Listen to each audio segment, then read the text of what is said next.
ఈ సందర్భంగా ఈ కార్యక్రమానికి ఇచ్చేసినటువంటి rotary club of Armoor secretary Tulasi Patwar గారికి, అదేవిధంగా కోశాధికారి ట్రెజరర్ లక్ష్మీనారాయణ గారికి, అదేవిధంగా మా యొక్క past assistant governor, past president, సీనియర్లు, మాకు లెవెల్ల ప్రోగ్రామ్ అండదండగా ఉండేటటువంటి పుష్పగంధరావు సార్, చంద్రన్న గారికి ప్రత్యేక ధన్యవాదాలు తెలుపుకుంటూ, అదేవిధంగా ప్రియమైన విద్యార్థులకు, మా విద్యార్థులు, ఉపాధ్యాయులందరికీ కూడా శుభాభివందనాలు తెలియజేస్తూ, ఈరోజు సన్మాన గ్రహీతలుగా వచ్చినటువంటి కవితా మేడం గారికి, రమ్య మేడం గారికి, చంద్రశేఖర్ గారికి, భువనేశ్వర్ సార్ గారికి, సురేష్ సార్ గారికి, అదేవిధంగా వీరితో పాటు మా యొక్క విద్యార్థులు మ్యాథ్స్ టీచర్ చక్రధర్ గారికి ప్రత్యేక అభినందనలు తెలియజేస్తూ,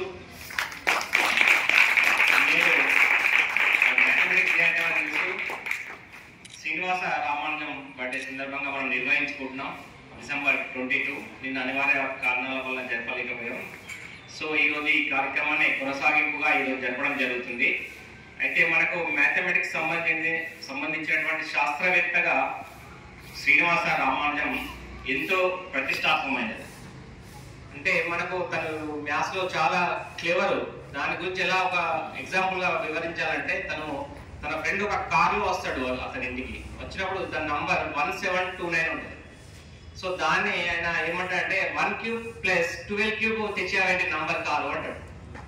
అంటే అప్పుడే with in seconds 1 cube plus 12 cube car తెచ్చేయాలంటే ఆయనకు అర్థం కాలేదు. ఫ్రెండ్ ఏంటి కార్ ఏంటి, మోడల్ ఏంటి అని ఆశ్చర్యంగా చూస్తుంటే, దాని విలువ తెలుసుకుంటే దాన్ని క్యాలిక్యులేట్ చేస్తే 1729 అవుతుంది. 1 ప్లస్ 1728 అవుతుంది. సో ఓవరాల్ టోటల్ 1729 అనేటువంటిది. సో ఆయన నంబర్ గా చాలా ప్రాచుర్యం పొందింది అది 1729 అనేటువంటిది. సో ఆ విధంగా ప్రతి దాంట్లో క్యాల్కులేషన్ గా విభజిస్తూ, దాని గురించి సంబోధిస్తూ అందరినీ ఆశ్చర్యకితులు చేసేవాడు. అంటే మ్యాథ్స్ లో అంత క్లెవర్ ఉండి మన దేశం తరఫున ప్రపంచ వ్యాప్తంగా పేరు గావించడం జరిగింది.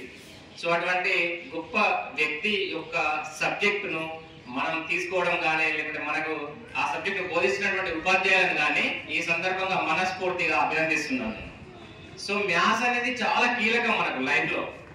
అన్ని సబ్జెక్టులు కీలకమైనప్పటికీ కూడా మ్యాథ్స్ ఎందుకు కీలకం అంటే, అనుక్షణం మనం యూజ్ చేస్తుంటాం అన్నట్టు. అనుక్షణం సపోజ్ మనం చిన్న కిరాణా కొట్టుకు వెళ్తే ఇది ఎంత, హాఫ్ కేజీ ఎంత అమౌంట్, 12 రూపీస్, ఇది ఎంత కేజీకి ఇంత, మనకు కావాల్సింది 3/4 కేజీ, దీనికి ఎంత అంటే ఇమ్మీడియట్ గా నీకు మ్యాథ్స్ అనేది తక్షణం అక్కడ ఉపయోగపడుతుంటది. సో మీరు క్లెవరా కాదా అనేటువంటిది విద్యార్థులు ఆమె కిరాణా కొట్టని పసిగట్టేస్తాడు. ఇది ఎంత అనగానే గుడ్లు పైన చూసినారనుకో ఏమి డల్ ఉంది మ్యాథ్స్ అనేది క్లియర్ గా అర్థమవుతుంది. వేరే సబ్జెక్ట్స్ మాత్రం మనకు మార్కులు చూసేదాకా అర్థం కాకపోవచ్చు.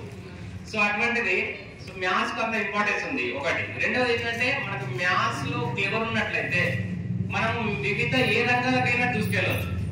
వివిధ ఏ రంగాలైనా అంటే మనకు కంప్యూటర్ సైడ్ వెళ్ళొచ్చు, మళ్ళీ నేర్చుకున్నాక చార్టెడ్ అకౌంట్ సైడ్ వెళ్ళొచ్చు. ఈ మధ్యన ఎంబీబీఎస్ కూడా ఛాన్స్ ఇచ్చారు. సో ఏ వైపైనా వెళ్ళడానికి అవకాశం ఉంది. కానీ అదే ఒక్కసారి మనం ఆర్ట్స్ రూట్ వెళ్తే మళ్ళీ సైన్స్ రూట్ కు రాలేము. అంటే ఈ మధ్య గ్రాడ్యుయేషన్ చేసి ఆ అవకాశం కూడా ఇస్తున్నారు, కానీ మనం సబ్జెక్ట్ అంతా రీచ్ కాలేము. ఇప్పుడు బీఎస్సీ కంప్యూటర్, బీఎస్సీ మ్యాథమెటిక్స్ ఒక ఎంపీసీ స్టూడెంట్ చేసినంత ఈజీగా బైపీసీ స్టూడెంట్ చేయలేదు. కాబట్టి ఎంపీసీ అనేది అన్ని సబ్జెక్టులకు అనుగుణంగా ఉంటుంది. కాబట్టి మోస్ట్లీ ఇంటర్మీడియట్ లో కూడా మీరు కూడా ఎంపీసీ తీసుకోవడానికి ప్రయత్నించాలా. లేదు ఒకవేళ డాక్టర్ గోల్ ఉన్నట్లయితేనే బైపీసీకి వెళ్ళాలి. అంతే తప్ప మనం డాక్టర్ కాని పక్షంలో రూట్లు వెతకడం చాలా కష్టమైన పని.